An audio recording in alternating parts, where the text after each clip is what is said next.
Yan po, magandang araw, magandang buhay po. Ayan po, may gagawin po tayong TV dito, Pensonic, 21 inches. Ayan po, ang problema niya, vertical line, guhit-guhit po siya.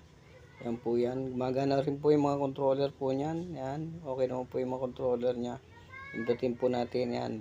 I-select po natin, ayan, yung volume niya, magana po, mga selector niya. Ayan po, okay po yan. Yan po ang ating trouble.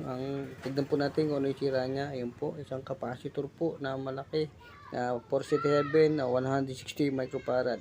Yan po, saka po 25 470 microfarad. Saka po 35 volt 470 rin po microfarad. Yan po ang papalitan po natin diyan.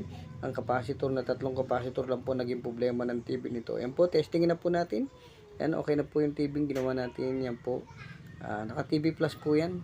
Yan po. Ating po tignan. Ayan po. Okay na po siya. Maging ang sounds po niya, mga video niya, okay na po siya. Yan lang po ang ating